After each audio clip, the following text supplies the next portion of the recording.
5 years ago, I became pregnant with Pei Yanli's child, and thanks to this child, one married into the Pei family, becoming his rightful wife. For these 5 years, Pei Yanli has shown no concern for me or our child, treating us with extreme indifference. 3 days ago, Mai and his child died unexpectedly in a car accident. Meanwhile, he and his white moonlight went to Zili, fulfilling a youthful promise together. It was already the 3rd day after Xiaoqi's death, and Pei Yanli still hadn't shown up. People came and went in the morning hall, each wearing an expression of grief and pity. Only I knew it was all fake. Standing in the dining room, I poured a glass of water and was about to drink when I heard the gossip and giggles of women behind me. His dad still hasn't returned even after all these days since the child died. Don't you know? Know what? The voices lowered to whispers, almost breathy. Brother Pei went to Zili Snow Mountain with Ping Shuang. That kind of place has no signal once you enter. The Pei family has been frantically calling him, but he hasn't answered a single call. Maybe he's ignoring them on purpose. The woman speaking smirked. Everyone knows she got in by getting pregnant before marriage. If not for her, Brother Pei would have been with Ping Shuang long ago. Amidst this endless noise, I finally collapsed from overwhelming grief and fainted in the morning hall. After being given some medicine and waking up, the noise continued. My head was splitting with pain, and I turned over, burying my face in the pillow, trying to escape reality.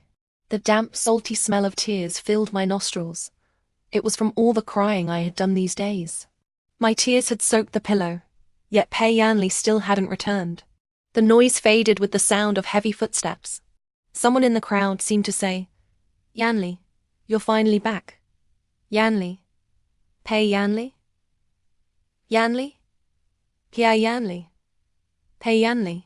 It couldn't be. He was far away in Zili, with Liang Pingshuang. How could he be back? Even if he wanted to return, would Liang Pingshuang let him?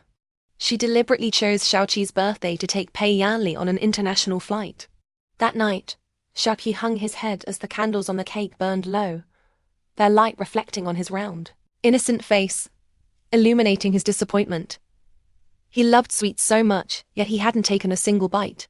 His childish voice asked over and over, "Mum, when will Dad come back?" He never cried or made a fuss, always so sensible from a young age. He knew his father didn't love him, nor his mother. In these 5 years, Xiaoqi's only wish was for his father to spend one birthday with him. But even in death, that wish went unfulfilled. The chair beside me was dragged back, and someone sat down. That scent belonged to the man I had shared a bed with for 5 years. Whenever he was near, I could sense him by his presence, his movements, even his gaze. Once, I longed for his closeness, but after being so disheartened, I couldn't bear to look at him. After sitting down, Pei Yanli uttered 2 faint words. "I'm sorry." Another apology. When he left for Zili with Liang Pingshuang, I blocked his path, tugging at his sleeve and pleading, "Can you go tomorrow? Today is Xiaoqi's 5th birthday. He wants his dad to spend it with him." After so many years of marriage, I knew I had no right to ask anything of him. After all, this marriage wasn't what he wanted.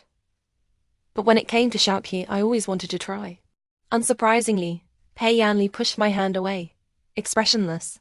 "I'm sorry, Ping Shuang is waiting for me." But his child was waiting for him too. Except this time, Xiaoqi was truly angry and would never wait for him again.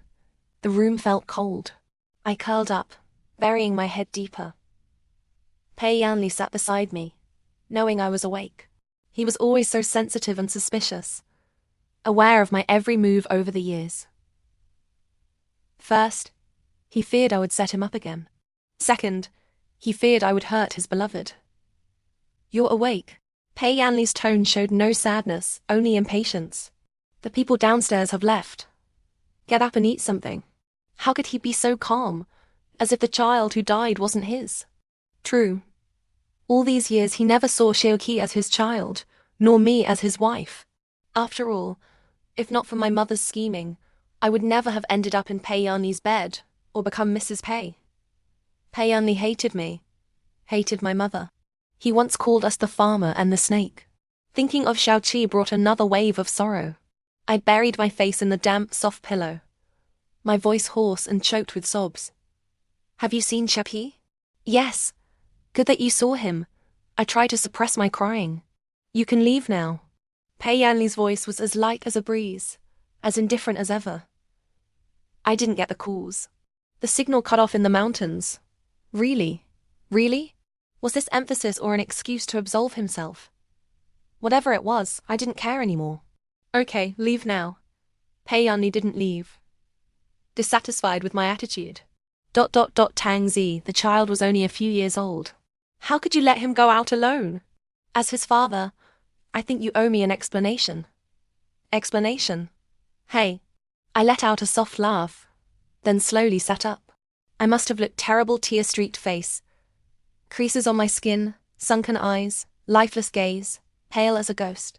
In contrast, Pei Yanli sat upright, dressed impeccably in formal attire, his face cold and stern, showing no sadness, no tears. He was the interrogating officer, and I, the mother, was the criminal. What are you laughing at? Pei Yanli frowned. I'm laughing at you. I leaned against the headboard, fragile as paper yet sharp-edged. Do you know where Shaoqi was going when he went out? Pei Yanli stared at me, urging me to continue. He wanted to find you. He called you many times, but you never answered. He said, Dad might be lost and can't find his way home. I need to go find him. Pei Yanli hesitated. Didn't you stop him? I could lie to him once or twice, but he was worried about his dad. He took advantage while Suddenly, I felt pathetic and ridiculous. Why was I explaining to him? I stopped, took a deep breath and said, It's my fault. Those few words stirred a storm in the cold room. Pei Yanli's gaze turned scrutinizing. Meeting his eyes, I spoke slowly, word by word. My fault was daring to fall for you, accidentally marrying you, and having Shaoqi. My fault was giving birth to him, letting him suffer, and failing to protect him. Under Pei Yanli's oppressive gaze, I smiled bitterly. My greatest fault was holding on to hope, foolishly thinking we could go back to how things were. Pei Yanli's expression went blank, speechless. When that slap landed, neither Pei Yanli nor I had time to react. Someone rushed in from outside, crying and cursing violently. After hitting me, she grabbed my shoulders and shook me. You couldn't even watch over a child. Are you even fit to be a mother? It was Pei Yanli's aunt. She was arrogant, domineering, and had always disliked me and Shaoqi. She had pushed Shaoqi, fed him rotten peaches, and whispered in his ear that his father hated him. Now, her loud sobbing was just an act for Pei Yanli. I sat numbly, enduring several slaps until my lips bled.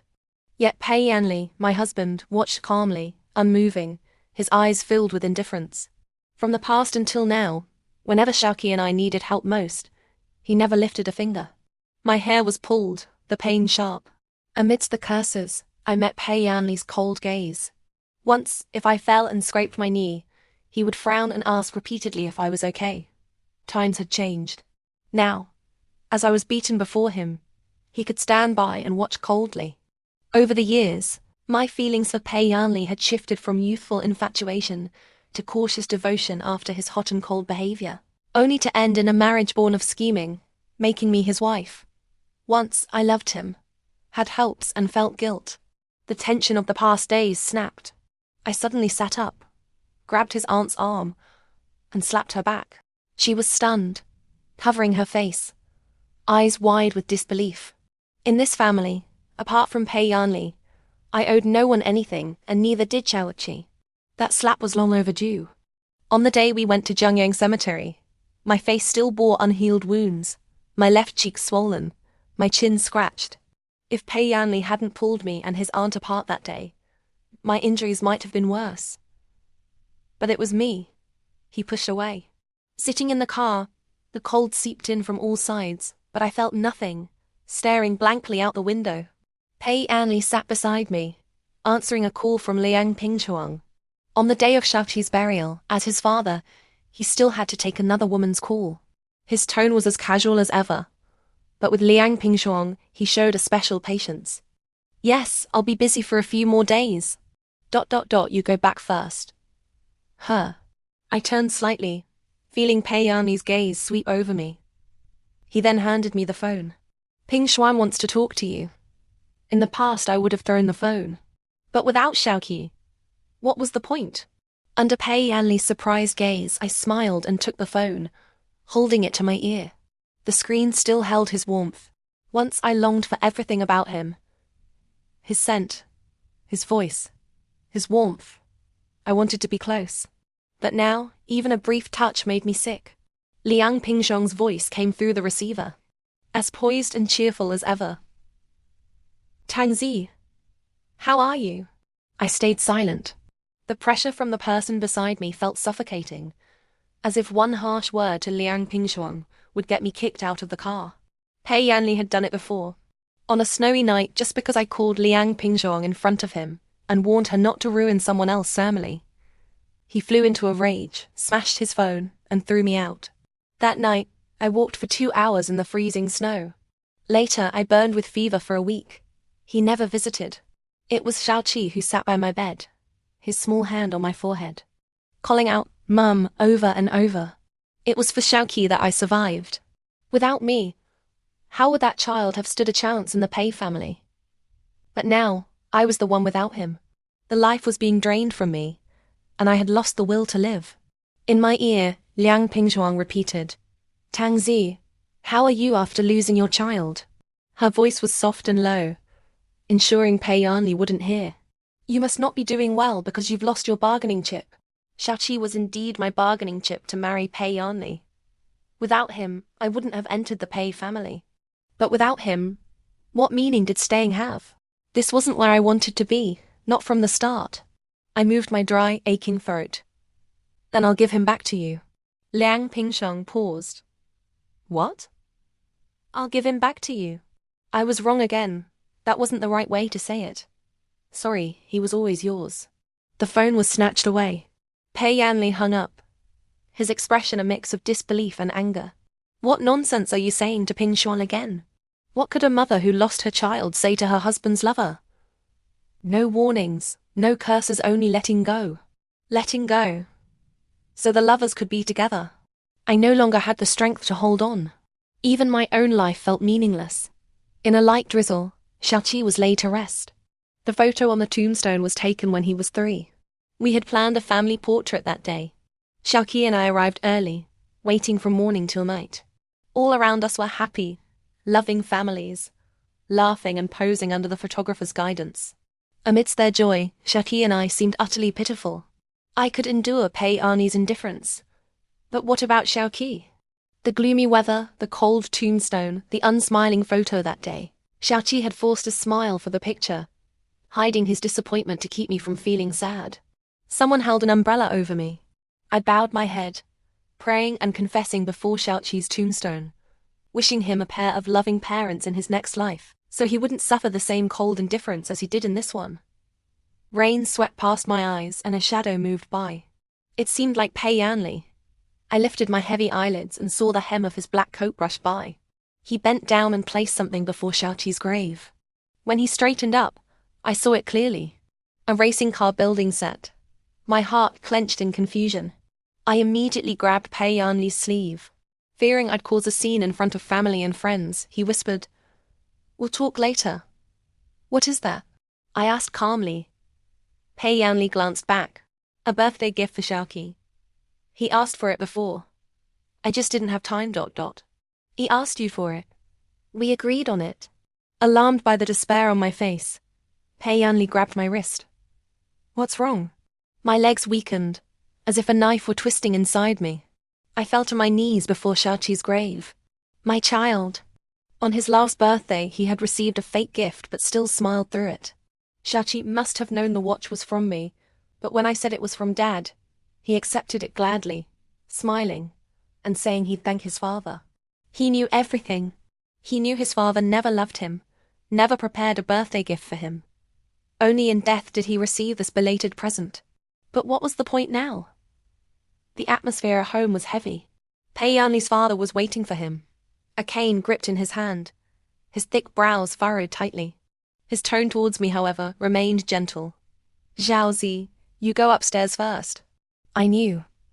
Old Master Pei was about to discipline Pei Yanli again. Pei Yanli's father was the only person in this family who liked me, trusted me, and supported my marriage into the family, all because my own father had saved him in a moment of crisis years ago. After my father's death, the pillar of our family collapsed. To repay the debt of gratitude, the Pei family gave my mother a job as a housekeeper, light work with high pay. Pei Yanli's father also arranged for me to attend the same school as Pei Yanli, instructing him to take care of me as if I were his own younger sister. Pei Yanli did just that, but I, foolishly, had overreached and fallen in love with him. Upon learning that Pei Yanli had been late to Xiaoqi's funeral, old Master Pei sent everyone else away, intending to enforce family discipline. A maid ran upstairs, urging me to go plead for him, her voice hoarse as she pulled at me. The master usually likes you best. Go say a few good words for him. Hurry up. Go. Why should I go? In the past, I loved Pei Yanli with all my heart. When he was hurt or scolded, I felt worse than he did. But that was built on my love for him. Later, watching him rush around day and night for Liang Pingshuang, that love died, buried under shame and self-blame. So many times I had wanted to leave with Xiaoqi, and so many times, old Master Pei had looked at me with his weary eyes, humbly begging me to stay if not for me, then for Xiaoqi, or to fulfill my mother's dying wish. I shouldn't have agreed. Shedding the trappings of Mrs. Pei, I wore the simplest clothes. Nothing in my suitcase belonged to me. Everything was Xiaoqi's. I took off my earrings and placed them under the dressing table, confirming I hadn't taken anything that wasn't mine. A sigh of relief rose from deep within. After calming myself, I slipped past the maid and went downstairs. By then, Pei Yanli had already been beaten. He was kneeling on the floor, hands braced against the ground, teeth clenched in endurance. He looked up, his reddened eyes meeting mine, but I didn't hold his gaze for more than a second. Old Master Pei threw down the cane and walked over. He was the person I respected most in this household. He had provided me with a good environment and education, given my mother and me a place to stay. Even now, I was still grateful to him. Uncle. I addressed him as uncle again, not dad.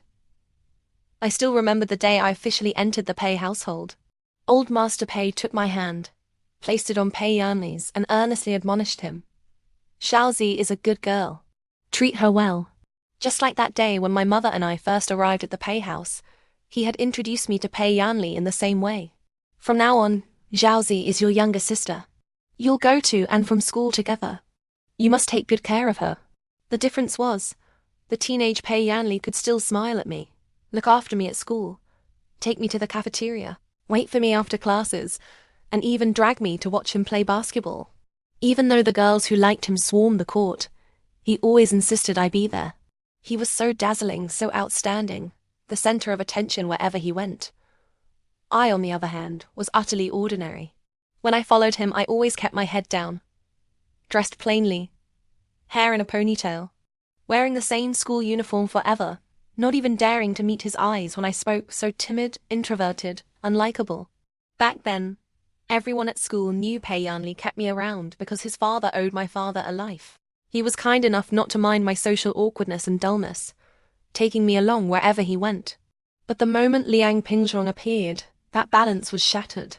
She became the one watching Pei Yanli play basketball from the sidelines. She became the one eating every meal with him in the cafeteria. How she quietly rose to prominence by Pei Yanli's side, I can't clearly remember. I only recall that at first, I didn't realize anything was wrong. It was Pei Yanli's inexplicable coldness and a classmate's remark in the bathroom. Tang Zi really has no sense. Pei Yanli is already dating Liang Pingchong, and she still tags along like a third wheel. That made me hesitate and withdraw from Pei Yanli. Dating. Third wheel. Dating. Those words made me hold back from Pei Yanli. From then on, I kept my distance with full self-awareness, making excuses to avoid eating with him, going to and from school together, even avoiding him at home. But when I appeared in the cafeteria with a male classmate, he sought me out, standing beside our table, looking down at me with a scrutinizing gaze as if I were a commoner. So the reason you won't eat with me is because you're dating someone? I didn't understand. I just didn't want to be a third wheel. But later, through a twist of fate, I ended up breaking up the fairy tale couple, Liang Pingxuang and Pei Yanli. Now it was time to return that position to Liang Pingshuang. Pei Yanli, who had been kneeling, stood up. The few strikes hadn't really hurt him. While he stared at me, I looked at old Master Pei. Uncle, I've left everything that should stay in the bedroom. I'll be leaving today. Shao Si. Moving out, divorcing. I had given old Master Pei advance notice a few days ago. He hadn't agreed, trying desperately to persuade me to stay, just as he had done in previous years. But he also knew that without Xiaoqi, I wouldn't remain in this gilded cage my mother had helped build for me.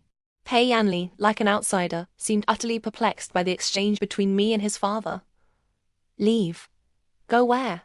His words angered old Master Pei. You beast, shut up. Pei Yanli frowned, his eyes a complex mix I couldn't decipher. Tang Zi is my wife. I have the right to ask where she's going. So he knew I was his wife. It's just that this wife had never been acknowledged. Old Master Pei was so angry his heart ached. He clutched his chest, face pale. I went to support him, speaking softly to comfort him. Uncle, please don't get agitated. Xiaozi. Old Master Pei deeply regretted the breakdown of my marriage to Pei Yanli. He knew the problem lay entirely with Pei Yanli, so he didn't blame me. This is my fault. I didn't raise this beast properly, letting you suffer. Letting Xiaoqi. If your mother knew, she would surely blame me. Uncle, there's no need to say these things. I helped him sit down, accidentally meeting Pei Yanli's probing gaze. Uncle's health isn't good. You need to be more attentive. Gone was the grief and tears of days past. My calm demeanor now seemed even more sorrowful. As I walked past Pei Yanli, he grabbed my wrist. Explain clearly. Where exactly are you going? Why are you leaving? The greatest sorrow is a heart that's died. A truth Pei Yanli didn't understand. No longer clinging to him, I didn't spare him a glance, forcefully shaking off his hand. On the third day after leaving the Pei household, I collapsed at home. This was something I had anticipated. Stomach cancer, diagnosed 2 months ago. Xiaoqi was still alive then, and I had been actively undergoing treatment. The day I received the diagnosis report, I had hinted at it to Pei Yanli. But all I got in return was his cold stare. He had long hated me to the bone. I realized it too late. I had originally planned to get better, then leave the Pei family with Xiaoqi. Now it seemed I was the one going to find Xiaoqi. What I hadn't said that day was that Xiaoqi had run out to find Pei Yanli, because I had fainted from the pain. A 5-year-old child didn't know to call an ambulance. His first thought was his dad. Going round and round, I never imagined that at the end of my life, the person I'd opened my eyes to would be He Yiguang. He Yiguang was in my class back in school. His family was poor, but his grades were excellent, and he was completely dedicated to his studies. The opposite of someone like Pei Yanli, who was lofty and came from a wealthy family. Back then, Pei Yanli said He Yiguang was putting on airs and told me to stay away from him. I defended He Yiguang, and Pei Yanli scolded me for taking an outsider's side. I knew He Yiguang wanted to be a doctor, and I knew he would succeed. But I hadn't expected that I would become his first patient after he returned from his studies abroad. He looked so impressive standing by the bed in his white coat, which only accentuated my own wretchedness and misery. It reminded me of our school days when he would always look at me with disdain and say, Tang Zi, you scored so poorly. How can you still sleep so soundly? I would always pout and reply, Brother Yanli said he'll take me abroad to study. He said I don't need to work so hard. Whenever I said that, He Yiguang's expression would turn complicated. Looking back now, I finally understand what he was thinking. Relying on someone who doesn't love you always ends in tragedy. And here I was, a living example. But regardless, doctor, he saved me. Lifting the hand with the 4 needle, I flexed my stiff fingers and managed a weak smile at him. Hi. Perhaps, doctor, he didn't want to engage with me, because he sent a nurse to take care of me. I had been brought in by a neighbor and hadn't paid the medical bills yet. When the nurse asked for my family's contact number, I said with a smile, No father, no mother, no family. The nurse looked at me with pity, her hand gentler as she removed the needle. Doctor, he says you need to get some scans and a comprehensive checkup. Weakly, I put on my old coat. When I left the Pei house, I took nothing with me. After all, those things weren't mine, and I was afraid Pei Yanli would come after me to get them back. I really didn't want to see that person again. The old coat was from many years ago, not warm at all. The cuffs frayed with little balls of fuzz. It really didn't look good. I tucked my hands in and stood up. No need. I just fainted from exhaustion. I'm perfectly healthy. In the Pei household, aside from Uncle Pei, no one respected me. They all knew I was there by charity, that I had schemed my way into Pei Yanli's bed to secure the position of Mrs. Pei. So over the years, I hadn't enjoyed the treatment or the husband's love befitting Mrs. Pei. Instead, I lived a life worse than a maid's. Both mentally and physically, I had become hardened and resilient. The nurse was half convinced, half doubting, probably because my complexion wasn't much better than the critically ill patient in the next room. Of course, I was a terminal gastric cancer patient, but that was a secret. When Xiao Yi was alive, I needed to protect him. I secretly visited many hospitals seeking treatment plans, sometimes writhing in pain on the floor, vomiting uncontrollably. I took the payment slip to the window and paid the bill. Clutching my abdomen, I walked with difficulty out of the payment queue. When my vision blurred and faded for a moment, I thought I saw Pei Yanli. He was wearing the coat I had bought for him, holding another woman in his arms.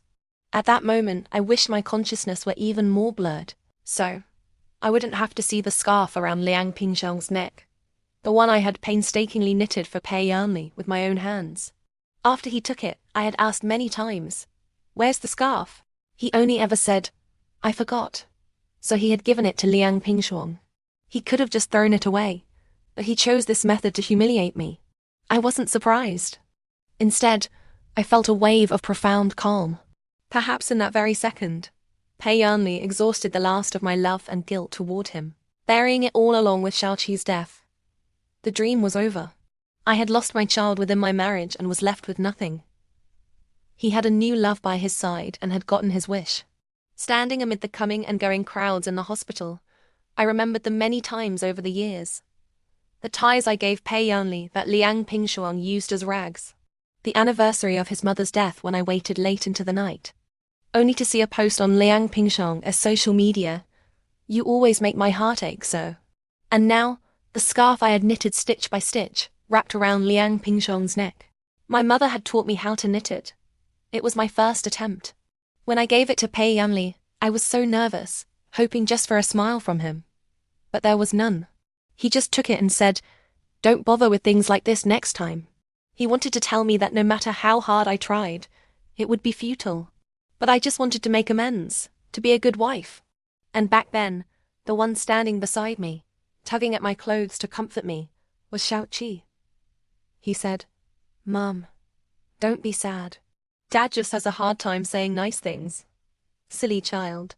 If it was someone he liked, how could he have a hard time saying nice things? He never had a hard time with Liang Pingxiong. Half a month after Xiaoqi's death, I began relying on painkillers to survive. The body's decline intensified the pain. Unable to bear it, I took painkillers to fight it off. After each bout of vomiting, I felt like an empty shell, my stomach and insides hollowed out. It progressed to the point where even drinking a glass of water caused pain. I had to take many painkillers and hold Xiaoqi's favorite little bear to fall asleep. In my drowsy, muddled state, I often wondered if Xiaoqi had been in this much pain when he died. He didn't have painkillers. He must have suffered greatly when he left. It's my fault. I didn't take good care of him. My Xiaoqi. Just before my consciousness faded completely, I heard a series of knocks on the door. If not for the lingering pain, I might have mistaken it for the death knell. The person standing at the door was Doctor He, which only made my expression turn even uglier. He wasn't this persistent back in the day. When I begged him to explain a problem to me, he would be indifferent at best, utterly cold. What was with him now? "Tang Zi, your condition is not good. You should get to the hospital for a checkup as soon as possible." He was a doctor, a good one. He could tell the state of my health with one glance. He Yiguang's appearance hadn't changed much from the past, just matured a bit. The arrogance between his brows was more pronounced. Like Pei Yanli said, he was aloof. Aloof people couldn't stand insult. Offending someone right before dying, I really couldn't bear to do that. "Dr. He, do you not have enough patience?" I tried my best to play the part of a shrewish woman. "How much commission can you get by making me take a few more tests?" He Egon's eyelid twitched. Tang Zhi. ... Here, I'll give you money. Just stop pestering me. With that, I went inside, took out some money, and stuffed it into his hand. Is this enough? Doctor, he left. Of course. Who would indulge a difficult, unreasonable patient? Dying alone was the best ending I could hope for. I swallowed the pills and was about to close the curtains to rest when two figures below caught my eye. It was He Yiguang and Pei Yanli. How did he find this place? Shouldn't he be with Liang Pingchong right now? The two were arguing, on the verge of coming to blows. Ignoring the discomfort in my body, I rushed downstairs and, without thinking, stepped between them. Suppressing the sour itch in my throat, I looked up weakly. ... What are you doing here? Pei Yanli was still the same. Standing in the evening breeze, the hem of his coat swaying lightly. The moonlight casting a cold, aloof glow on his sharp features. The look he gave He Yiguang was full of aggression and hostility, just like back in school whenever he caught He Yiguang using my things or fetching water for me. He would be angry for half the day. And then he'd ask me, Tang Zhi, don't you have hands of your own? You need someone else to help you. He wouldn't allow other men to help me, yet he could pour all his kindness onto Liang Pingchuang. In the past, I loved him and distanced myself from many people for his sake. But now, I just wanted to follow my heart. I shielded He Yiguang, turning to tug at his sleeve, urging him to leave quickly. He and Pei Yanli locked eyes, an invisible gunpowder smell tension brewing. If not for my pleading, he wouldn't have left like that. Seeing this, Pei Yanli's face once again turned stormy and frosty. He sneered at me. So you gave up the good life at home to come here and be with your lover? Good life? So being neglected by my husband, despised by everyone, and losing my child was what Pei Yanli considered a good life. After marriage, he hated and humiliated me. I could understand that. After all, I had ruined his perfect match with Liang Pingchong. Now I was about to die. He shouldn't have come. I don't want that good life anymore. You can leave it for Liang Pingchong. I wish you a long, happy life together, with many children and grandchildren. I said this calmly and composedly, without hysterics or breakdowns, just like the day I left the Pei house, simple, as if saying, I won't be here for the next meal. A faint, almost imperceptible flicker of surprise crossed Pei Yanli's pupils. All these days, he probably thought the divorce talk was just an impulsive reaction to Shopi's death. After all, I had brought up leaving before, but it never amounted to anything. His suspicion was only natural. Tang Zhi, have you really thought this through? This was my firmest decision. It wouldn't change. Me leaving has been your wish all these years, hasn't it? After a moment of silence, Pei Yanli nodded, a mocking smile on his lips. Fine, you said it yourself. Don't come begging me later when you regret it. Watching his retreating back, I couldn't help but ask myself, did I even have a later? That night, I saw Liang Pingchong's new social media post. Finally reached the happy ending. The accompanying picture was of a brand new diamond ring on her finger. The cancer cells were spreading through my body. I didn't know how far it had progressed. I faced it with a smile, even with some anticipation for death. After all, on that day I could see Xiaoqi again. It had been over half a month since I last saw him. I missed him terribly, but many days had also passed since I last saw Pei Yanli, and I realized I hadn't thought of him once. In the past I had fussed over him, attentive to every detail. When he traveled, I packed his luggage, managed household affairs, handled relationships with relatives and friends. When he socialized and drank himself into a stupor, I changed his clothes and fed him hangover soup. We shared a bed but not dreams. He would still call Liang Pingchong late at night to say he was safe. I was busy inside and out, but the woman by his side was always Liang Pingchong. When he was away, he wouldn't even answer my calls. The few times he did pick up, it was Liang Pingchong who answered. Liang Pingchong naturally became the one by Pei Yanli's side. She would tell me with a smile, Yanli's asleep. No wonder he dislikes you. Is disturbing him all you know how to do? I would tell her, take good care of him. Do I need you to tell me? You don't really think of yourself as his wife, do you? If you hadn't tricked him, do you really think you could have married him? At that moment I was speechless. Freed from these things, I lived much more easily now. To keep myself going, I still went to the hospital not for treatment, just to get some medicine to last until Christmas. Shachi had loved Christmas most. If I went to see him that day, he would surely be happy. Walking among the crowded people, perhaps I looked too unhealthy. Even wrapped in thick clothes and a scarf, my sleeves hung loosely over my gaunt frame. After getting the medicine and leaving the hospital, Dr. He in his white coat chased after me. I looked back at him.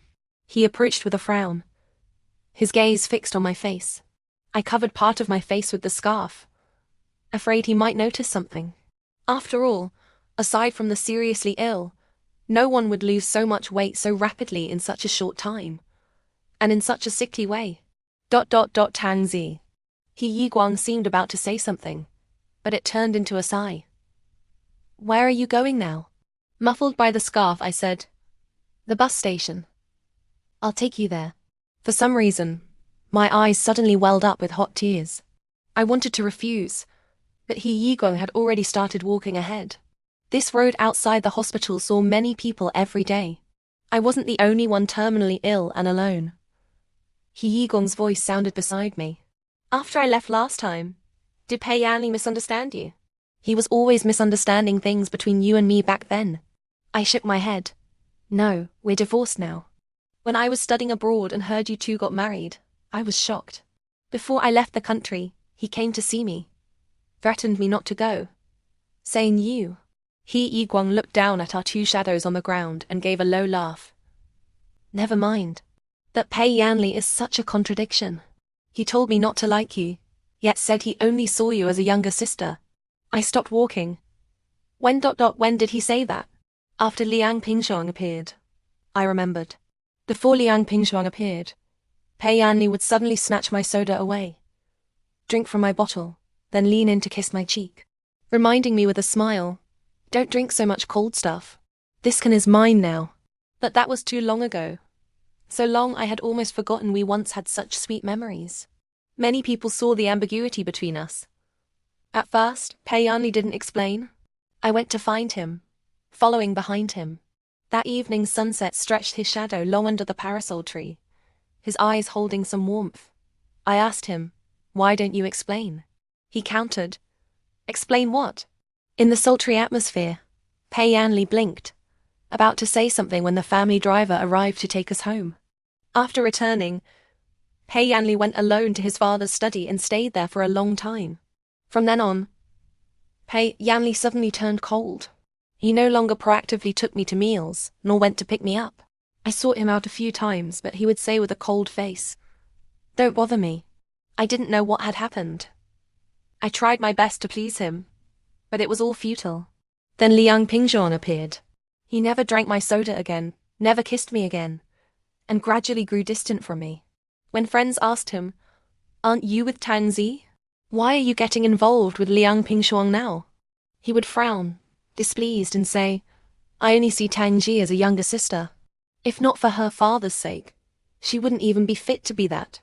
No wonder that time on my birthday when I called him, Pei Yanli suddenly turned cold and warned me sharply, Tang Zi, you live here because of your father, for no other reason. Don't go around telling people nonsense about our relationship. Before you speak, ask yourself if you're even worthy. Those icy words broke my heart. A few days later, my mother also told me not to entertain foolish dreams of climbing high. We were in the Pei house by their charity. We had to be cautious everywhere. From then on, I tucked away my improper fantasies and admiration. Just when those feelings were about to fade completely, my mother sent me to Pei Yanli's bed. After that, the rest of my life was spent in regret and remorse. In front of He Yiguang, I said with release, Pei Yanli and I have no relationship whatsoever.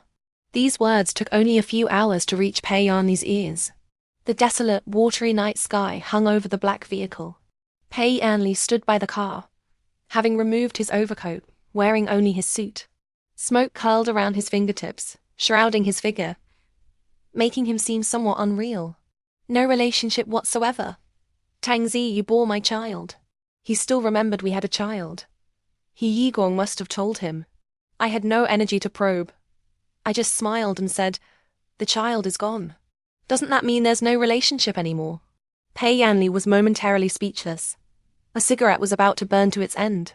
Just before it burned his fingers, he said with deep feeling, "Tangzi, there can be more children." No, there couldn't. Xiaoqi was one of a kind. There wouldn't be another. I didn't deny it, going along with his words. Yes, there can be. You and Liang Pingshong can have many children. As for me, I just wanted to find a quiet place to spend my last few days. And you? Pei Yanli retorted mockingly.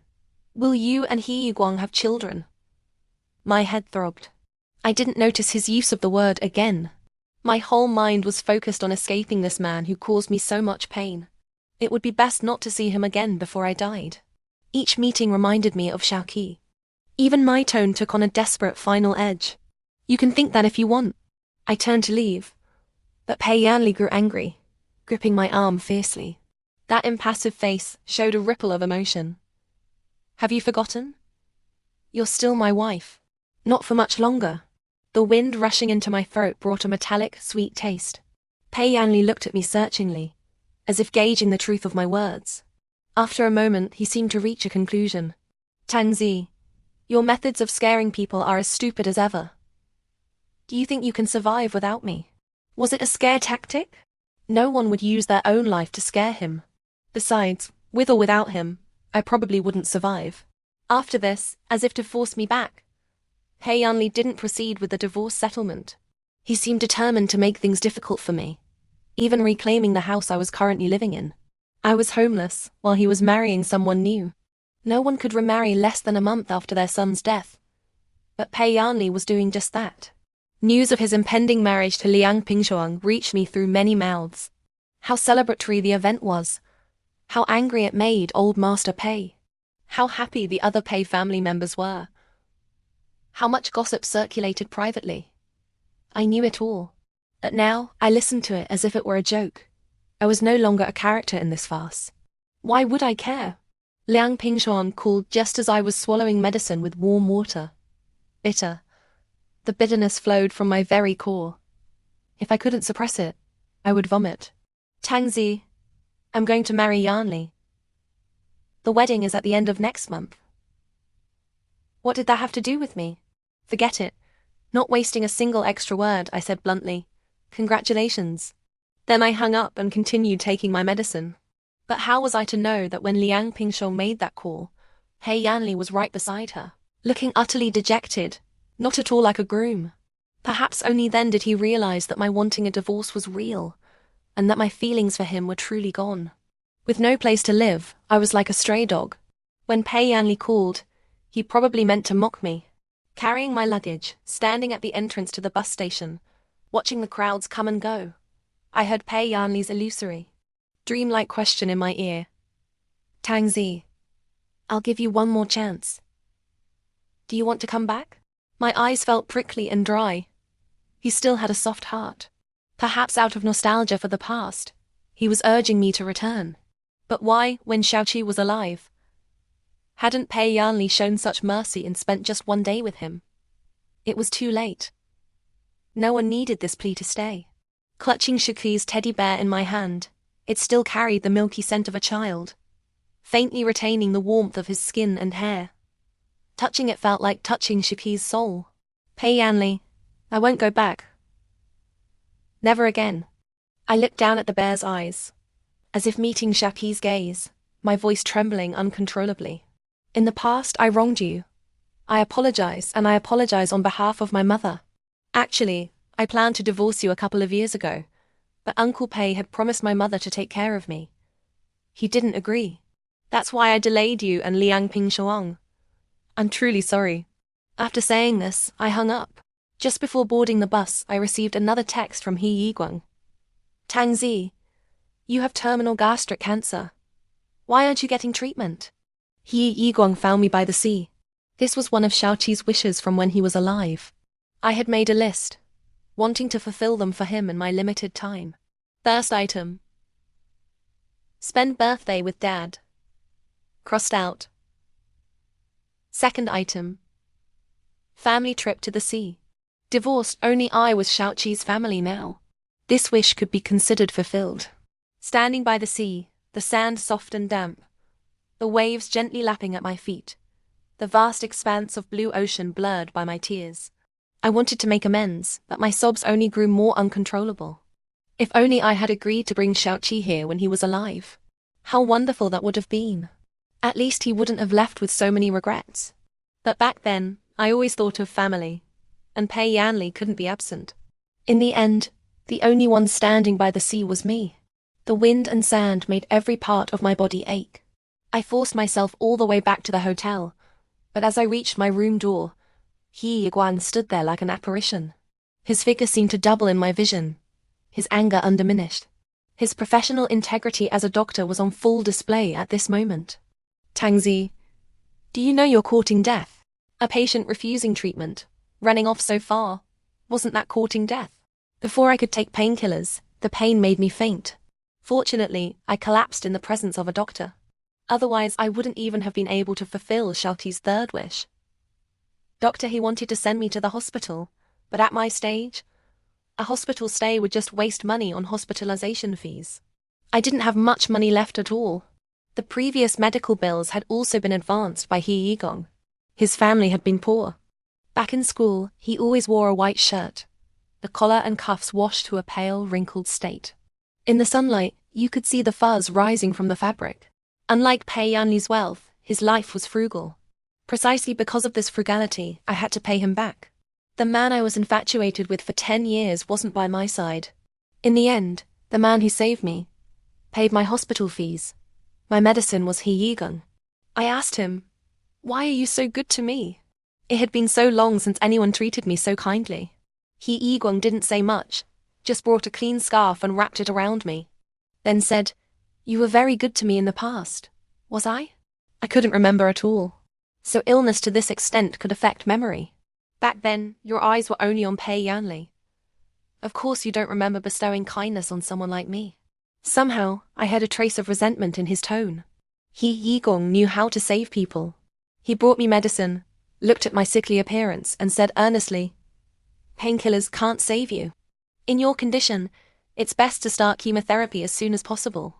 Will chemotherapy save me? It would only make me suffer more and leave this world looking ugly. I didn't want that. I wanted to leave beautifully, so Xiaoqi would recognize me. I didn't want to scare him." He Yigong's silence was the answer. He was a doctor, but facing cancer. No doctor could guarantee a patient's life expectancy with 100% certainty. Holding that cup of warm water, I felt a kind of resigned calmness. "Dr. He, since you found me, could you do me a favor?" He Yigong turned his face away, but I still caught the glimmer of moisture at the corner of his eye. "If it's a favor like arranging your funeral affairs, I won't do it. It's not that. How could I let someone so pure be tainted by such inauspicious matters? Could you help me take a photo? Burn it for me after I die?" The terrace of the seaside restaurant happened to have the magnificent view of the vast ocean as its backdrop. I stood there, having changed into clean clothes, but my body's fragility didn't allow me to stand in the wind for long. He Yigong took photos for me. Pictures with the sea. I wanted to show these photos to Xiaoqi, to tell him Mom fulfilled his wish. Leaning on the terrace railing, I managed my first sincere smile in many days. He Yigong did his best to take good photos. He wanted to make me look pretty, but a sick person can't look pretty. As I tried hard to lift the corners of my mouth, wanting to leave behind one good photo, the person who suddenly appeared behind He Yiguan snatched the phone away. He looked down, flipping through the photos, each one of me by the sea, with He Yigong as the photographer. The beautiful atmosphere shattered. My photos were deleted one by one. In the illusory light and shadow, I saw Pei Yanli's fingers gripping the phone, turning white, his jaw tense. His eyes held the look of someone discovering an adulterous couple. "Tangzi, how long have I been looking for you? All these days you've been with him." He Yiguang stepped forward, probably wanting to explain my illness.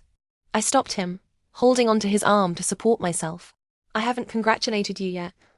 Happy wedding." I looked past him, toward the figure behind the door. "Miss Liang?"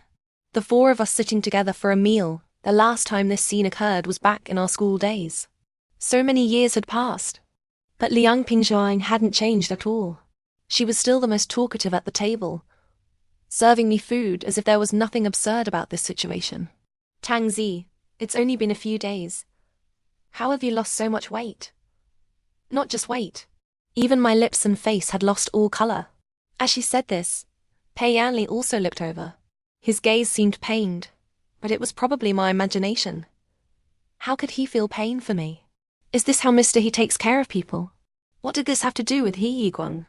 To me, he was just an old classmate, a doctor, that he would leave his work to find me, urge me to return for chemotherapy, and accompany me for 2 days. I was already deeply grateful. What right did Pei Yanli have to blame him? How he takes care of me is our own business. Making Pei Yanli lose face like this was a first for me. In school, I followed behind him, his little shadow, his tag-along. After marriage, no matter how he neglected me and Xiao Qi, I still saw him as my husband, waited up for him past midnight, made him hangover soup, washed him, cared for him tirelessly when he was sick. That Tang Zi had died along with Xiao Xi. She was long gone. Liang Pingxiong gave an awkward laugh, placing her hand over Pei Yanli's. Yanli, see? What did I tell you? Tang Zi is definitely fine. Look at you, worrying for nothing. Pei Yanli pulled his hand away. Only then did I notice that the ring was gone from Liang Pingxiong's finger, while Pei Yanli was wearing the one that matched my wedding band. What did this mean? All these years of marriage, I was the only one wearing that ring. Like the marriage itself, it was always my solo performance. I stopped acting. I withdrew. And now Pei Yanli put the ring back on. How utterly ironic. Tang Zi, I remember you used to love spicy food the most. As Liang Pingxiong spoke, she placed a piece of grilled lamb in my bowl. The strong, spicy scent irritated my throat. He Yigong pushed the plate away. The past is the past. What she liked then, she might not like now. Gastric cancer. Eating spicy food now would be fatal. He Yigong defended me, but Liang Pingxiong teased. Doctor, he still likes protecting Tang Zi so much. I said back then you two were a good match. Sure enough, you ended up together. I haven't congratulated you yet. Had enough? Pei Yanli's voice was stiff. Shut up. Embarrassment and fluster flashed across Liang Pingxiong's face. How could Pei Yanli speak to her like that? Even I was surprised. He had always cherished Liang Pingxiong, protected her in his heart, never said a harsh word to her.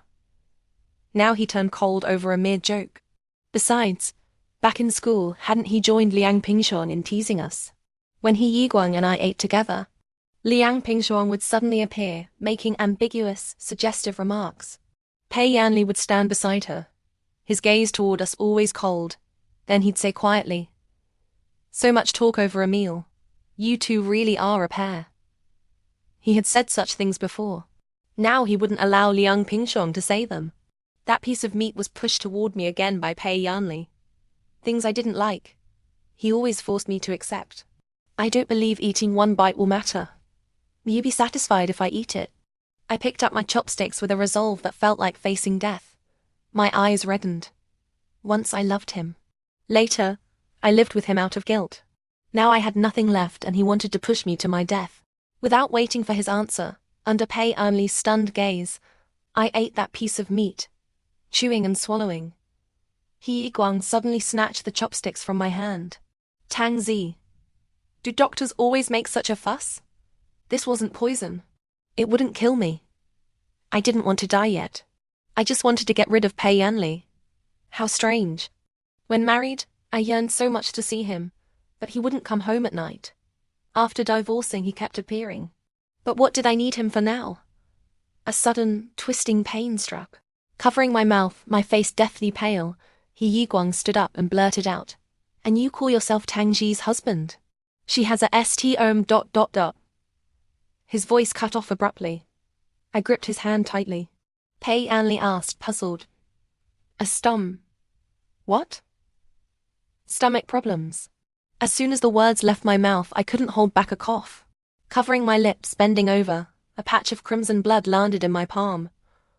But just stomach problems? Why would that cause coughing up blood?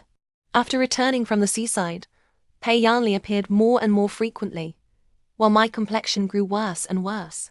He tried to drag me to the hospital. I shook off his hand. Stop bothering me, okay? My firmness made Pei Yanli flustered. Tangzi, you never told me you had stomach problems. My throat was dry. My hoarse voice sounded like a rusty saw cutting through rotten wood, severing the distance between Pei Yanli and me. It's just stomach problems. You should go care about Liang Pingshuang. Aren't you afraid I'll really marry her? Pei Yanli gripped my wrist tightly, his body temperature merging with mine. Without Xiaoqi, what use is the title of Mrs. Pei to me? Now I just want to wish you many children and a happy family. Pei Yanli might have many more children in the future, but there would never be another Xiaoqi. That was his first child, a debt he could never repay in this life. Pei Yanli had shown little grief after Xiaoqi's death, but in the blink of an eye he stood before me with such tragic sincerity. Tangzi, in your heart, was this child more important, or was I? Xiaoqi was important. I pressed my lips together, swallowing pain and bitterness. If not for Xiaoqi, our marriage wouldn't have lasted this long. In that instant, something seemed to shatter in Pei Yanli's eyes. Shaking him off, I went upstairs, locked the door, and swallowed many painkillers. But before the medicine could take effect, the twisting pain in my abdomen triggered turmoil in multiple organs. It felt as if a large hand were roaming inside my body, clawing everywhere, kind of linky, death by 1,000 cuts. I rushed to the bathroom. As I retched, I caught a glimpse of a spreading crimson color. Blood. When I closed the window and looked down, Pei Yanli was still standing there, in the evening wind and darkness, like a statue. Exhausted, I collapsed on the bed. I don't know how much time passed before my phone rang again. It was Pei Yanli. He seemed drunk, not even knowing what he was saying. I only made out one sentence. Tangzi, I miss Xiaoqi. I hung up and, through the pain, dragged that number into the blacklist. I couldn't forgive myself. This illness was my punishment, and I accepted it willingly. But before dying, Xiaoqi still had 2 wishes unfulfilled. Third item. Daddy can agree to let him have a little kitten. He said all his kindergarten classmates had one, and he wanted one too. But back then, when Pei Yanli heard this, he showed a look of disgust. He said to the child, "Isn't raising you alone enough?" I could understand that he didn't want another tie with me, but he shouldn't have spoken to the child like that. I had a big fight with him that time. He called me an unreasonable shrew, and I said he didn't deserve to be a father. He gave 3 cold laughs. Do you think I wanted to be this father? A surge of blood rushed to my head. I charged forward and slapped him. He pushed me down onto broken glass. My palms bled profusely. He left indifferently. That day, I thought Xiaoqi had been taken to school by the driver. I didn't expect he was hiding in the room. He wiped the blood from my hands, crying helplessly, his little face crumpled, his small hands wiping away tears, sobbing, "Mummy, I don't want a kitten anymore. I'll never want one again." Xiaoqi was so big, yet his wishes were few. I wanted to fulfill him, so I still bought one. It was also snow white, very small and soft, very well behaved when held, didn't meow much. Xiaoqi liked it a lot, took care of it meticulously for a few days and named it Yuan Yuan. Pei Yanli didn't come home those few days, but the moment he returned, he threw Yuan Yuan out. Xiaoqi said it was okay, but I knew he had been sad for a long time. I walked into a pet store, wanting to look at these kittens a little more for Xiaoqi. The kittens had different coat patterns. Some were lazy, some lively. One was pawing at the glass with its pink paws. It was all white, but had a black mark on its ear. I recognized it almost immediately. It was Yuan Yuan. It had grown fatter, its cheeks fuller, round and chubby. When we first raised it, it was very small. Xiaoqi could hold it in both hands. The day Pei Yanli threw it away, Xiaoqi didn't say anything, but the next day, his pillow was wet. Seeing Yuan Yuan was like seeing Xiaoqi again. I couldn't contain my excitement, pounding on the glass, startling the pet store staff. He rushed over and pushed me away. I seemed to have gone mad, pointing at the cat and saying it was mine. The staff probably thought I was crazy, pushing and shoving to get me out. I wasn't crazy. I was just too excited. The excitement of finding something lost. Xiaoqi's Yuan Yuan was found again. Could I see Xiaoqi again too? But the one who came to pick up Yuan Yuan wasn't Xiaoqi. It was Liang Pingshuang. She walked over from outside the pet store, met my eyes, then looked at the cat. Tangzi, do you like Lingdang? The kitten was taken out. I watched my husband being taken by Liang Pingshong, and now I watched Sochi's cat nestled in her arms, being affectionate with her. Our Lingdang is so well behaved. Do you want to pet her? Lingdang. It wasn't called Yuanyuan anymore, but it was Yuanyuan. I remembered. I suddenly reached out to snatch the cat, startling Liang Pingshong. She quickly stepped back. Tangzi, what are you doing? Are you used to snatching things? It's Xiaoqi's cat, not yours. My emotions collapsed, my stomach twisting in pain as I shouted. Liang Pingshuang looked at me as if watching a joke. Tangzi, Yanli gave this to me. How did it become yours? Was occupying him for so many years not enough? Now you want to snatch a cat too? It was Pei Yanli. He had taken Xiaoqi's cat and given it to Liang Pingshuang. How dare he? Even if he hated me, Xiaoqi was innocent. When did it start that anything of mine, Pei Yanli would give to Liang Pingshuang? Probably from his birthday. After Liang Pingshuang appeared, Pei Yanli's gaze followed her. She was outstanding and dazzling, a perfect match for Pei Yanli. Yanli would be sad on his birthday if he didn't receive a gift from her. That day, sitting on the steps, the young Pei Yanli, with his handsome features, looked at the moon dejectedly, the thin moonlight falling on his face, illuminating the emptiness in his eyes. He asked me, Tangzi, do you think she forgot my birthday? He was talking about Liang Pingchong. I hid my own disappointment and gave him the watch I had bought with money from part-time work, saying with a bitter smile, maybe she's busy. Here, this is for you. Pei Yanli took it without even looking. The next day when he came to pick me up, Liang Pingchong was with him. I saw my watch on her wrist. After that, there were many other things. The driver Uncle Pei assigned to me was called by Pei Yanli to pick up Liang Pingchuan.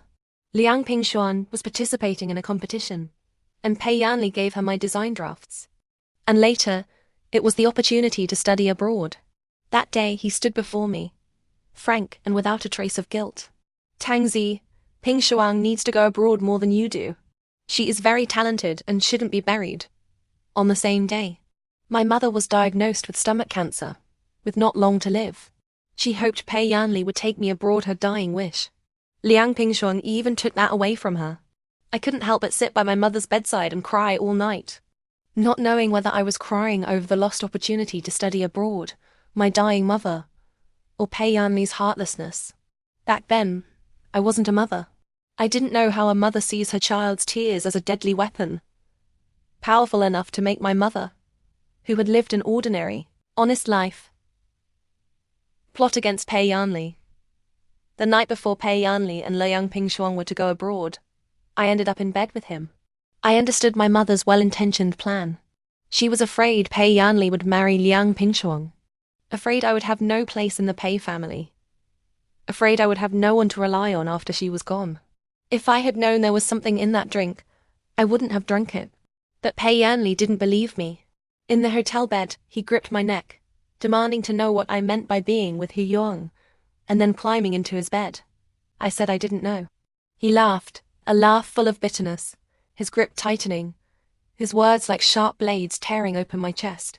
You and your mother are the same, born bloodsuckers.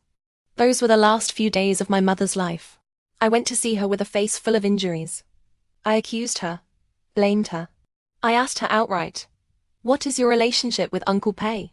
Her face paled, white vapor appearing in layers inside her oxygen mask, her voice hoarse and heavy. Who told you? Pei Yanli. Tears fell again as I told her, crying. He said, when the mother couldn't succeed, she sent the daughter. My mother shook her head stiffly. I cried, saying, Mom, what should I do now? That was the last thing I said to her. The last time I saw her. In a dream, I knelt before my mother's grave, telling her I was wrong. But what responded was a pair of soft, warm, child-scented hands. It was Xiaoxi. But in the blink of an eye, his hands turned cold, his body stiff. I held him, wailing loudly, crying out helplessly. Is there anyone? Can anyone save my child? No one could save him. I watched helplessly as he took his last breath in my arms.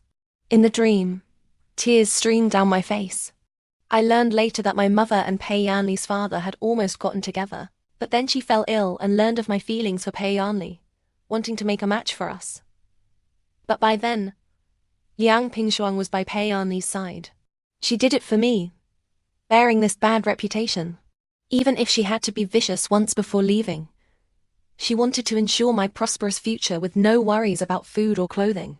But I disappointed her.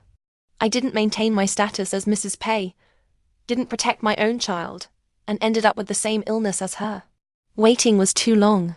In the past, right here, I had waited day after day for Pei Yanli to come home. But this time, how come just half an hour had passed, and I was already exhausted? Life seemed to be draining away.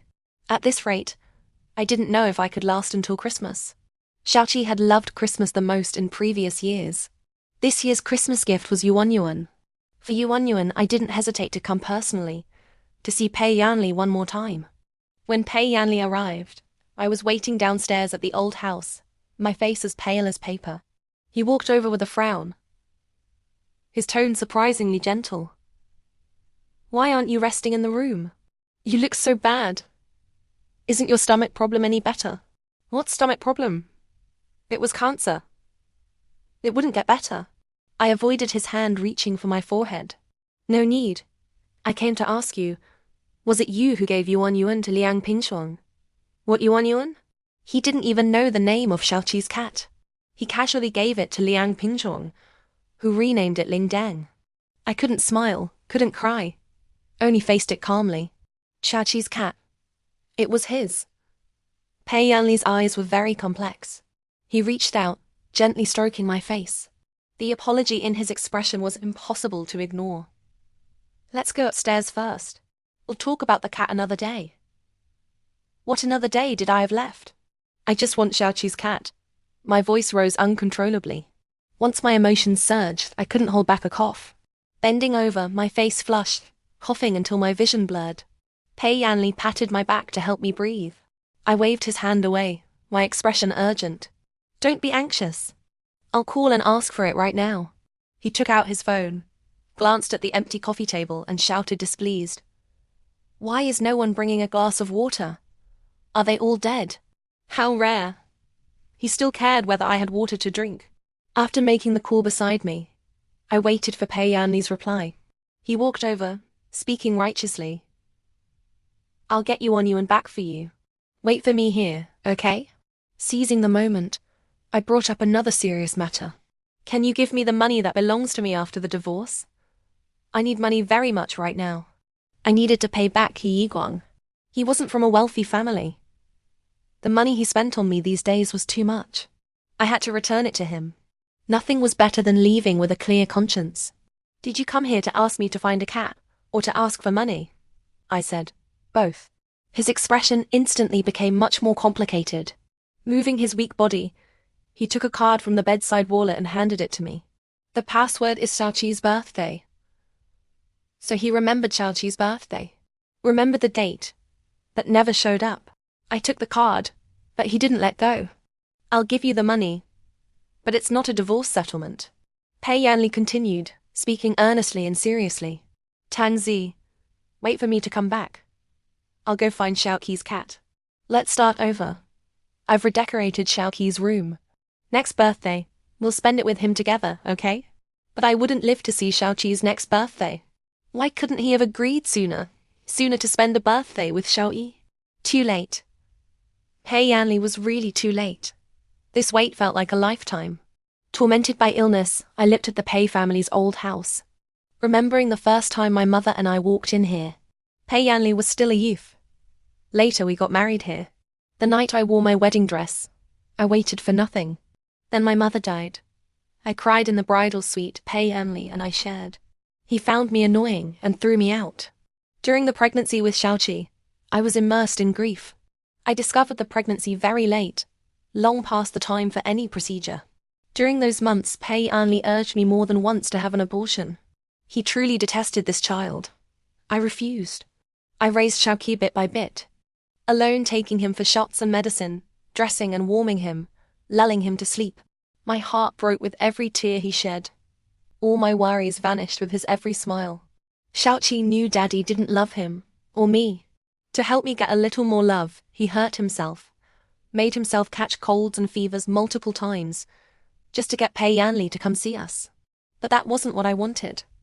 I only wanted my Xiaoqi to be well. I had told him gently. I didn't want him to hurt himself. Nothing was more important than him. And besides, lying and deception were wrong.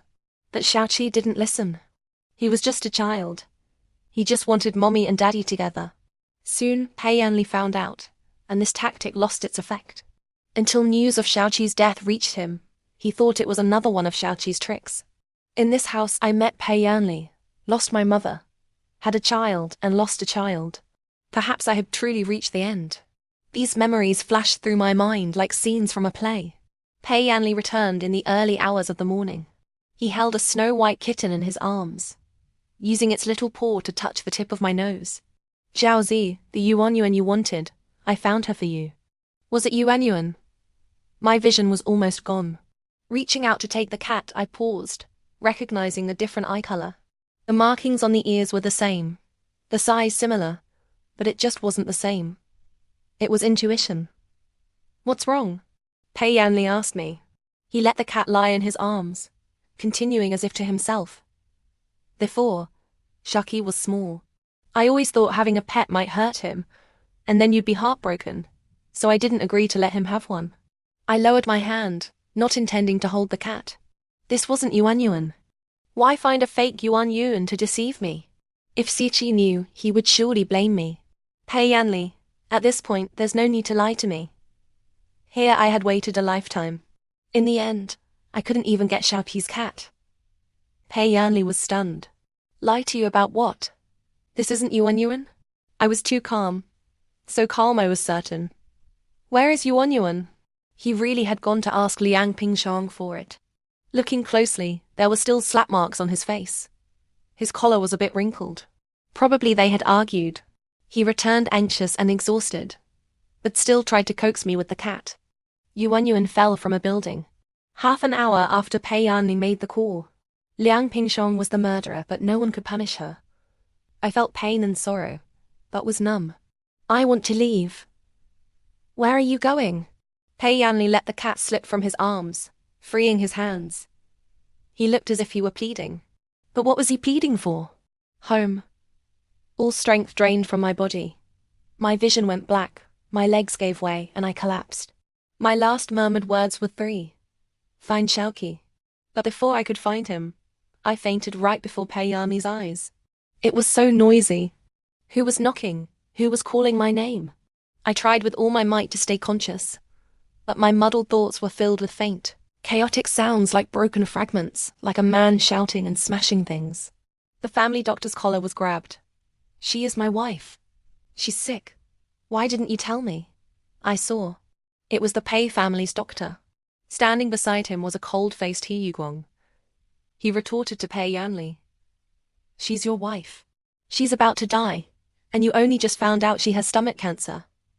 Mr. Pei, please calm down.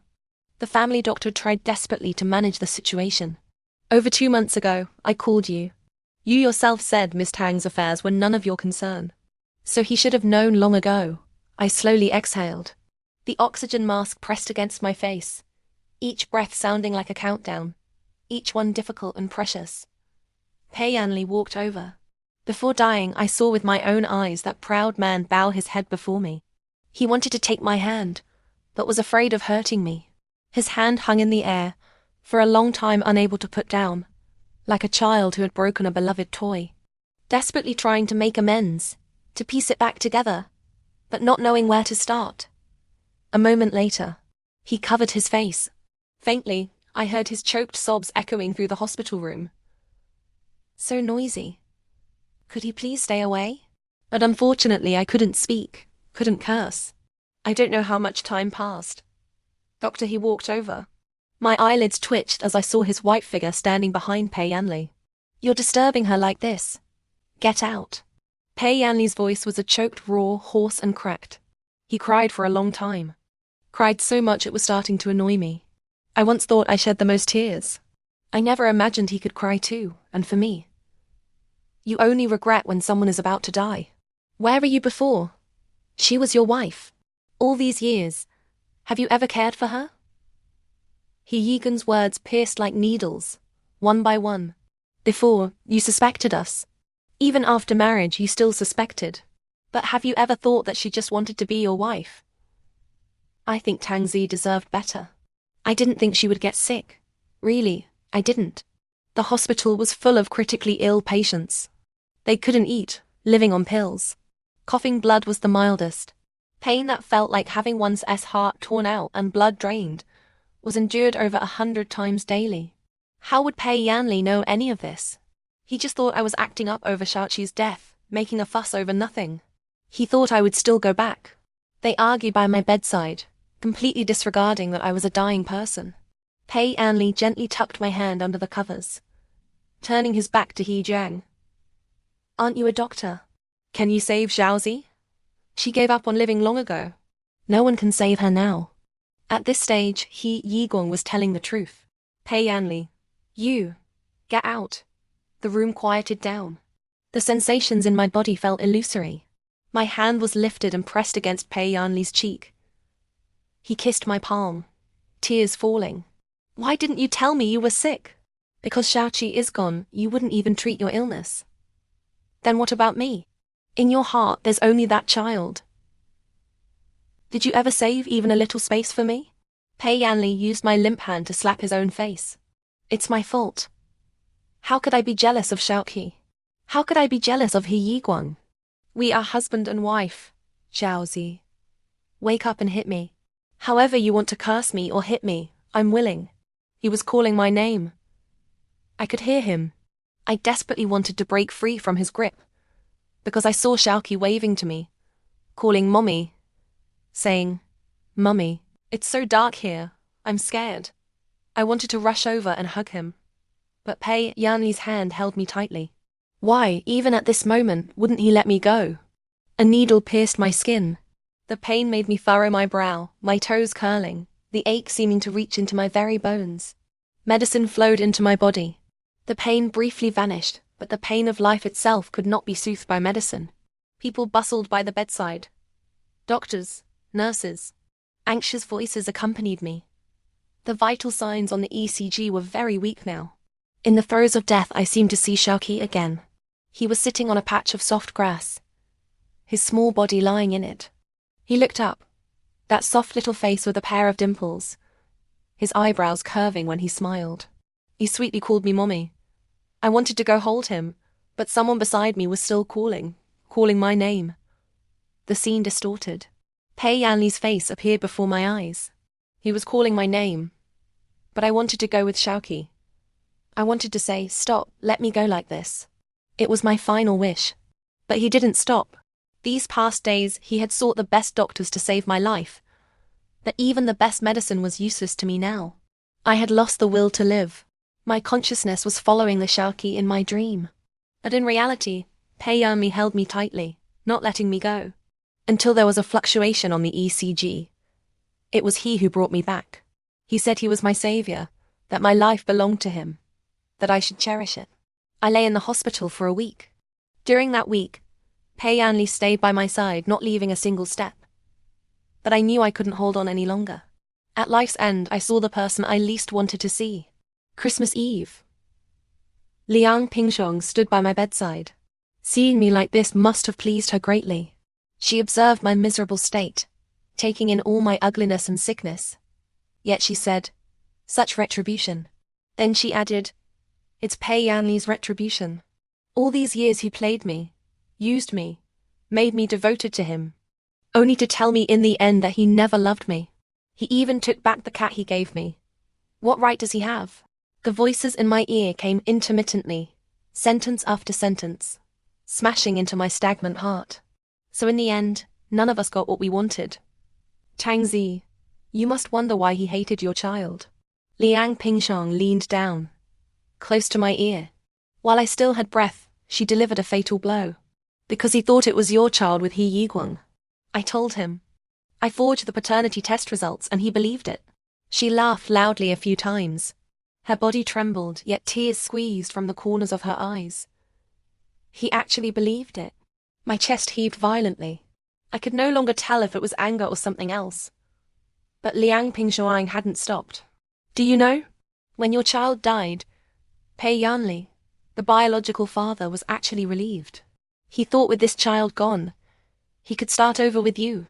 The start he imagined was, unbeknownst to him, the end. Summoning strength to lift my heavy eyelids, I half opened my eyes, moved my fingers. The first person I saw was Pei Yanli walking in from outside. He grabbed Liang Pingshuang's arm, telling her to get out. Liang Pingshuang screamed hoarsely, "Pei Yanli, you deserve this. You deserve it." He deserved it. Even more so did I. After Liang Pingshuang's visit, Pei Yanli flew into a rage. He cursed many people as if in a powerless venting. He tried to give me water to drink, but I wouldn't drink from his hand alone. The nurse had to do it. He watched from the side. After the nurse left, he wanted to wipe my mouth. I turned my face away. Looking at the falling snow outside the window, my lips opened emptily. Christmas is soon, right? Pei Yanli. Yes, tomorrow is Christmas. Shall we spend it together? I had to hold on until that day, to go see my Xiaoqi. Zhao Zi, I will cure you. Pei Yanli forcibly grasped my hand. He wanted to smooth away the needle marks on it, but couldn't. I should have known sooner. You lost so much weight, looked so pale. How did I not notice you were sick? He hadn't noticed, but I had told him. I had said it. That day I had asked, "My stomach has been hurting a lot lately. What if it's a terminal illness?" Pei Yanli had merely put down his chopsticks and said, "Then don't die here. It's bad luck." Now it really was terminal. Didn't he think it was bad luck now? Christmas Eve was always bustling and prosperous. The Christmas tree was beautiful, green, standing in the center of the shopping mall, hung with many ornaments. Most passers-by stopped to take photos. The colored lights flickered on, illuminating every smiling face. I sat in the car, bundled in thick clothes, a hat covering my brows, leaving only my eyes visible. Through the car window, I watched the Christmas night. It was snowing. The snowflakes were white, very pure, like Shaki's eyes. They were smiling, yet also lost. That time was also here. I held Xiaoqi in the car. He pointed at the Christmas tree and said it was pretty. I looked with him and saw Pei Yanli and Liang Pingshuang standing under the tree. They were taking photos there. My heart clenched. I hurriedly covered Xiaoqi's eyes. In the vast snowy mist, I seemed to see Xiaoqi wearing a red sweater, sitting under the tree. He touched the little bell on the Christmas tree. "Mommy, this is so pretty." It was very pretty. But Xiaoqi's smiling face was gone, replaced by Pei Yanli's anxious expression. His arms circled my shoulders, holding me against him. "Zhizi." I was so cold. He wanted to warm me, but he forgot he himself was a block of ice. "Do you want to go down for a walk?" I shook my head. Just a distant glance would be enough to celebrate Christmas for Xiaoqi. The snow kept falling. My strength was diminishing. Pei Yanli seemed to sense my body temperature dropping. He immediately rubbed my wrists, but they were covered in large bruises from the 4 needles. "Jiaozi, are you cold? Won't you say something to me?" His cheek pressed against my forehead. It was still that clean, crisp scent, but it felt so distant to me. Distant as a past life. All these years, the scent he left on me was mostly Liang Pingshuang's perfume. Sitting in the car, we watched the snow together. His chin brushed against my hair. The car interior was quiet and warm. The wind and snow isolated outside. He and I watched the snow together. His voice was like floss, drifting lightly by my ear. "Zhaozi, do you remember why I didn't explain things between us that year? I should have told you. All these years, I clearly had so many chances to tell you." The snow grew heavier. Was Xiaoqi cold over there? It didn't matter. I would see Xiaoqi soon. After all, this was Siki's final wish. To be with Mommy forever. My eyelids felt as if they had frosted over. I closed my eyes. Turns out, in the end, the last sense to go is hearing. My soul seemed to detach from my body, but Pei Yanli's words continued. "Zhaozi, if Dad hadn't told me he was going to marry your mother, If he hadn't told me to treat you like a younger sister, our ending shouldn't have been like this. Don't you think? Xiaozi? Xiaozi? Are you very cold? Xiaozi, wait for me. I wouldn't wait for him. I wanted to be far, far away from him. Next life. The life after that. Never to see this person again. The sounds grew very, very distant. There seemed to be crying, someone calling me. The light grew very faint. In my vision, it expanded, then shrank. I was so tired. My eyelids were heavy. I couldn't lift my hand. I wanted to hold Xiaoqi, but caught only a shadow. I chased and chased, crying out, running, until I reached the very end. Sweat-drenched and breathless, I finally saw Xiaoqi. He held the snow-white Yuanyuan in his arms. Mommy, you came. This time, I finally grasped Xiaoqi's hand. End of full text.